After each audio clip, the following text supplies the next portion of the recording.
Eh bien, nous sommes de retour sur le plateau du JLPP avec Paolo Palermo. Avec Samy Barouk. Avec Lana Steyer. Et Michel Sedboun. Oui. Un Boun. Oui. Alors Michel Sedboun, toi tu es entre autres photographe. Hein. Producteur d'images. Et producteur tu peux me lâcher un peu, oui, producteur d'images. Alors tu fais une exposition, c'est du 5 au 29 mai, donc c'est très bientôt, à la galerie Amarage, 88 rue des Rosiers à Saint-Ouen. Voilà. Alors avant de parler de cette expo, on va parler de ton parcours. C'est incroyable, Michel. Oui, quelques décennies. Tu voyages en Inde en 1970, mais déjà avec un appareil photo ou sans appareil photo? On the road again. Très bien. Tu es aussi également étudiant en architecture, c'est tout, tout ça en même temps. Oui. Voilà. Intérêt pour la politique déjà dès ton plus jeune âge? Énorme. Tu as quel âge là? Une vingtaine d'années? Une vingtaine d'années. Très bien. Gauchiste. Et en 75-76, tu es engagé par l'agence SIPA, qui est une agence extrêmement importante. Qui existe encore? J'ai écrit un livre. Non, oui, elle existe toujours. Oui, et j'ai écrit un livre d'ailleurs sur l'agence. Absolument. Alors, tu pars au Liban parce qu'il y a la guerre ou tu pars parce que... Parce qu'il y a la guerre. Parce que la guerre. T'aimes bien les guerres? Oui. T'aimes bien prendre des photos? T'es un photographe? J'ai commencé comme ça, c'est une façon rapide de devenir professionnel. Très bien. Et c'est vrai que l'adrénaline aussi, c'est un moteur dont on ne parle pas, mais c'est important. Tu pars au Portugal parce qu'il y a une révolution, c'est ça? Oui. Partout il se passe des trucs. Et en Angola également? Parce qu'il y a la révolution. Très bien. On te retrouve dans un cabinet d'architecture, mais tu fais quelques mois, et là tu te rends compte que c'est pas du tout ton truc? Non. C'est pour faire plaisir à tes parents? À moi-même. À moi-même. Si j'étais capable d'aller assez rapidement? Oui, c'était pas mon... plaisait de se faire des photos? C'était c'était plus excitant quand même que de rester dans un bureau à faire. J'ai fait des parkings. D'accord, ok. Voilà. Tu deviens photojournaliste en 1978, là tu as décidé d'en faire ta carrière. Hein. Et alors une des photos de Khomeini, tu avais pris Khomeini en photo? J'ai accueilli Khomeini à Paris quand il est arrivé, j'étais le premier, et je suis reparti avec lui dans son avion quand il est reparti à Téhéran. Et je connais, encore une fois, les enfants et petits-enfants, et quand je vais à Téhéran, je vais voir... Vous vous rendez compte? Je vais voir son petit-fils, que je connais très bien. Donc j'ai pas mal d'histoires à raconter là-dessus. Oui, alors une de tes photos sera choisie comme une des 100 photos du siècle. Oui, Khomeini qui arrive à Téhéran et qui est accueilli, acclamé par la foule, et il y a une photo assez symbolique. Après, tu fais le tour du monde pratiquement, hein. Thaïlande, Hong Kong, Iran. Oui, j'ai fait tout ce qu'il y avait pendant 5 ans. Dès qu'il y a une guerre, tu es là, quoi. Alors j'ai arrêté après de faire des guerres au bout d'un certain temps. Qu'est-ce que tu faisais alors? Je fais des grands reportages, je construisais mes propres histoires. Il fallait évoluer parce qu'il y a des jeunes qui prennent la place. Ok. Voilà. En 95, tu passes chez Sigma, c'est un transfert de Sigma. J'ai fait entre-temps, j'ai fait quand même Rafo avec Robert Doisneau. J'ai déjeuné pendant pas mal d'années. Tu as bien connu Robert Doisneau? J'ai mon déjeuner au bistrot pendant des années, au Ruby. Oui, au Ruby. Oui. Voilà. Très bien. Donc je connaissais assez bien. Il est gentil, hein, comme moi. C'est un mec. C'est tout ce qu'on a en commun. Il est gentil. C'était un mec plus que gentil. C'est une des rares personnes. Enfin, j'ai rarement vu des gens comme ça. Oui. Il était plus que gentil. Alors des livres, tu en as fait plein. J'en cite quelques-uns. New York Photographie qu'on va retrouver dans l'exposition. Voilà. C'est ça. Sur l'Iran aussi, hein, Iran. Oui, alors justement sur ces livres-là, quand je dis producteur d'images, parce que sur ces livres-là, je fais un travail graphique. Oui. Je passe de la photographie à l'image. C'est ce dont on a parlé. Paris Lumière Noire aussi. Voilà, ça c'est un trait classique. Là, c'est plus années 50. Très bien. Une trilogie aussi sur l'histoire des grandes agences. Des agences de quoi? Gamma, Sigma, SIPA et toutes les agences. Là, il y avait quelques années de travail et il y a 300 photographes dedans. Non. Oui, ça a été un travail énorme, mais je pense que c'était important parce que la France a été le centre du monde de cette histoire-là, qu'on n'en parle plus, mais pendant ces décennies-là, tout passait par Paris et les jeunes générations ne le savent pas, mais c'est une histoire extraordinaire, je voulais enregistrer et je crois que je suis le seul à l'avoir fait. Voilà. C'est une fierté française. On en arrive à l'exposition quand même. Voilà. Donc c'est donc du 5 au 29 mai. Oui. C'est cela même. Au garage Amarage, Galerie, pardon, Amarage, 88 rue des Rosiers à Saint-Ouen. Alors, c'est ça? En plein dans les puces. Oui. Alors pourquoi justement je tenais, j'adore faire les expositions là où ça se passe. Oui, je te pose la question, pourquoi? Alors justement... Ça t'arrange que je te la pose? Alors d'abord parce que je trouve l'endroit génial, j'y étais passé à plusieurs reprises, et parce que j'adore, je trouve que les expositions quand elles se font dans le pays ou dans les lieux où ça s'est passé, ça a un impact beaucoup plus puissant parce que les gens sont concernés. Très bien. Et donc là, les puces... C'est parce que pendant toute la période du Covid, j'ai travaillé naturellement dans Paris vide, mais j'ai aussi travaillé dans les quartiers périphériques où c'était ce qu'on peut appeler entre guillemets la misère.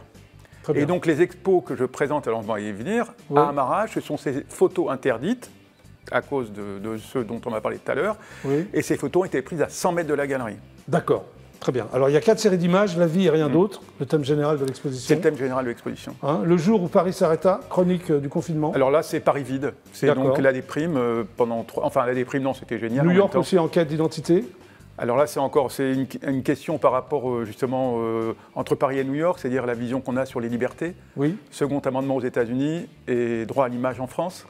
Alors il y a une fresque aussi photographique sur la vie des Biffins au temps du Covid. Alors c'est ça, c'est ces fameuses séries de photos. Alors elle est dans un espace privé, donc elle n'est pas dans le public.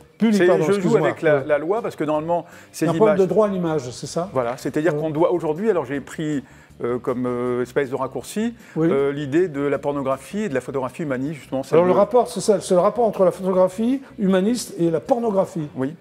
Parce que je dis qu'en 50 ans, quand j'ai commencé, on publiait toutes les photos de Robert Doisneau, de Willy Ronis, on publiait les photos des camps nazis, on publiait la photo de la petite fille au Vietnam, etc. Toutes ces photos qui ont fait notre mémoire, aujourd'hui, avec les lois qu'on a en France, sont absolument interdites de publication. Il faudrait gommer tous les visages, en particulier la petite fille nue, les corps morts dans les camps nazis, effectivement, et puis tous les enfants, il faudrait avoir l'autorisation du père, de la mère, écrit, signé, etc. Et donc à l'époque, on voyait ces visages, mais on floutait quoi? Les sexes. C'était les sexes qui étaient floutés dans les magazines coquins. 50 ans plus tard, c'est la question qu'on doit se poser, on a les sexes qui sont, on peut les voir où on veut, par contre les visages sont systématiquement floutés. Ok, très bien. Voilà, c'est ça le questionnement. Et donc toute l'exposition, elle est une provocation à la réflexion, c'est qu'on a réussi dans la société française en particulier, à créer une censure que tout le monde a intégrée. Très bien. Alors tu es venu avec quelques images, on va les regarder quand même. Oui, pourquoi pas. On y va. C'est parti.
Bon Michel, la vie rien d'autre. La vie rien d'autre. À partir du 5 mai. Voilà. Il y a même une bière collector. Pourquoi tu me regardes quand tu parles de bière? Non, comme ça. Une bière collector? Oui, avec une photo du match. Très bien. Lana Staller, tu as bien dit? Tu es donc chanteuse? C'est ça. Alors, tu as grandi en Isère, oui. Mais tu es née en Lorraine, c'est ça? Non, je suis née en Bretagne. Alors, tu es née en Bretagne et tu as vécu un peu en Lorraine alors? Non, qui s'est passé du tout? Non. Pourquoi tu as un nom lorrain alors? Parce que ma famille vient de là-bas. D'accord, ok. Alors, tu as grandi en Isère, ton père était percussionniste? Oui, à 16h le week-end, ouais. Ouais, et tu découvres aussi les vibrations physiques, il faut que tu m'expliques ça, que procurent les sons acoustiques c'est ça? Ouais. C'est quoi cette histoire? En fait, mes deux parents jouant dans un groupe de percussionnistes, c'était pas leur métier, mais c'est ce qu'ils faisaient assez régulièrement. Et moi, j'étais bébé et je dansais au milieu de tout ça en couche-culotte. Déjà en couche-culotte, tu t'en souviens? Non, je m'en souviens pas, c'est ce qu'on m'a raconté. T'en portes encore, non? Non. Des couche-culottes. Bon, évidemment que non. D'accord. Alors, ta mère était prof de danse en modern jazz, c'est ça? C'est ça, elle l'était, ouais. Ouais, et elle te prend comme élève à l'âge de 6 ans. Ouais. Ça te plaisait déjà, 6 ans, la danse? Ah ouais, on était... T'es faite pour ça, quoi. Pas tant pour la danse, mais en tout cas, il y avait de la musique, donc oui, c'était quelque chose qui me stimulait. Tu danses avec elle pendant 12 ans? C'est ça, 12 ans, ouais. Sur scène? Enfin, comment ça se passait? C'était ma prof de danse, donc je passais régulièrement sur scène, une fois par an. Ok, 8 ans, tu fais une école de musique. C'est ça. Voilà. Après, tu rejoins une chorale. Oui, très vite. Après, tu es soliste, c'est ça? Oui. Hein, comme lyriste soprano, c'est-à-dire? C'est ça, que je faisais des grands opéras en soprano, donc les voix très aiguës. Tu as arrêté ça ou... Oui. Pourquoi? Ça s'est arrêté à l'âge de 15 ans quand mes amis m'ont offert ma première guitare et quand j'ai décidé de casser ma voix pour avoir une voix plus rock. Casser ta voix? Complètement. Ouais. Bon, t'as arrêté le lyrique pour le rock'n'roll, quoi, en gros. Ouais, c'est ça. Ouais. Crise d'adolescence. Inspiré par la musique du monde, du monde des chants traditionnels, c'est ça, les musiques du monde? Ouais, complètement. Tu en parlais au début de l'émission. Quel genre de chants traditionnels? Les polyphonies. Ok. Blues et soul quand même. Hein, ouais, aussi. Ouais. Je pense que j'ai une voix qui est plutôt faite pour ça, donc je me suis rapidement dirigée vers ce style aussi. Oui, tu as une large tessiture et tu t'amuses à changer de timbre de voix, c'est-à-dire? Que j'adore la technique vocale et que j'étudie tout ce qui est possible de faire avec la voix. Ouais. Donc c'est pas non plus de l'ordre de l'imitation. Qu'est-ce que tu fais avec ta voix? Je peux autant chanter du lyrique classique que faire un truc bien rock'n'roll où c'est gueulard et... c'est cool. Ouais, moi je m'éclate. 17 ans, on te retrouve dans un groupe de reggae comme choriste. C'est ça. bien le reggae? Enfin, à 17 ans, t'aimais le reggae? En tout cas, oui. Et puis le reggae était très présent dans la scène grenobloise.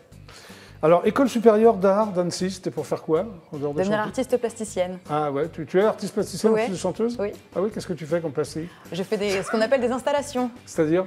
C'est des grandes sculptures faites... alors moi, je fais tout en dehors des musées. Ça s'apparente parfois au land art, mon travail. Ah d'accord. Voilà. Okay. 5 groupes de musique au style varié. C'est ça. Hein? C'est-à-dire du punk, non, alors jamais du punk. Funk alors peut-être. Ouais. Pop. Funk, soul. pop, exactement. Ouais. Et puis jusqu'à dernièrement de l'ambiante aussi. Ah très bien. Tu as un master aussi Le master est en art. Ouais. Ouais. Master design.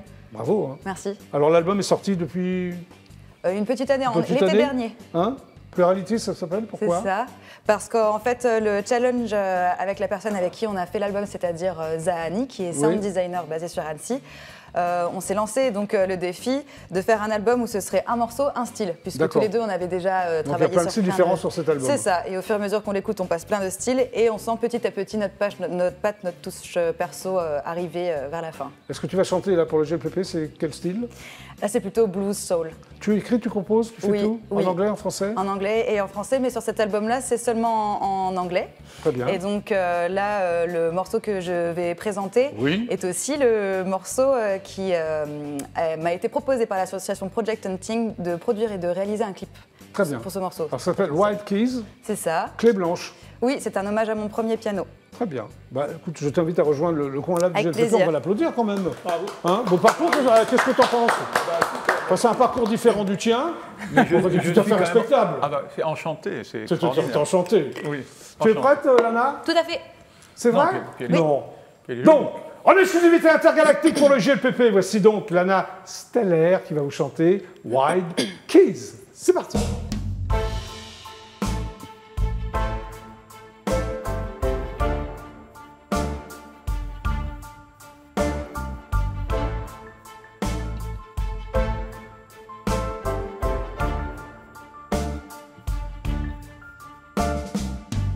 I met you when I was 5 years old. You were more than older than me.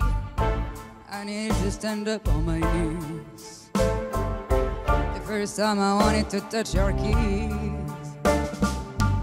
Now I know very, very well all your sound, all your songs. My mom sang it all very, very well now.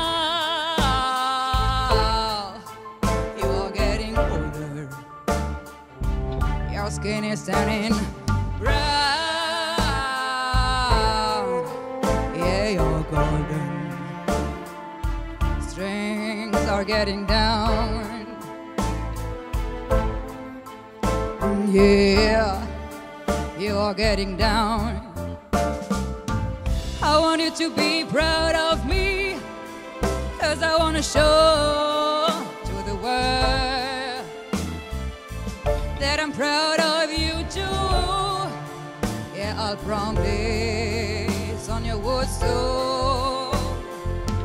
I want you to be proud of me, 'cause I want to show to the world that I'm proud of you too. Yeah, I'll promise on your word so. My fingers are not used to dance on your keys anymore. My teacher, my mom cannot sing your song. I cannot hear it anymore. I am the last one to know it very, very well. The last one to keep you in a very, very backstage. Here backstage, I keep on the statement. I feel all your melodies, your silences. I want you to be proud of me, 'cause I want to show to the world that I'm proud of you too. Yeah, I'll promise on your word so. I want you to be proud of me, 'cause I want to show to the world that I'm proud of you too. Yeah, I'll promise on your word so. I'm gonna sing it all my life. Yeah, I'm gonna teach it all to all my people. And oh, please, stay with me. And oh, please, let me be your player. You are the biggest part of my background, the origin of my way to sing love. I want you to be proud of me, 'cause I want to show to the world that I'm proud of you too. Yeah, I'll promise on your word store. I want you to be proud of me, 'cause I want to show to the world that I'm proud of you too. Yeah, I'll promise on your word store.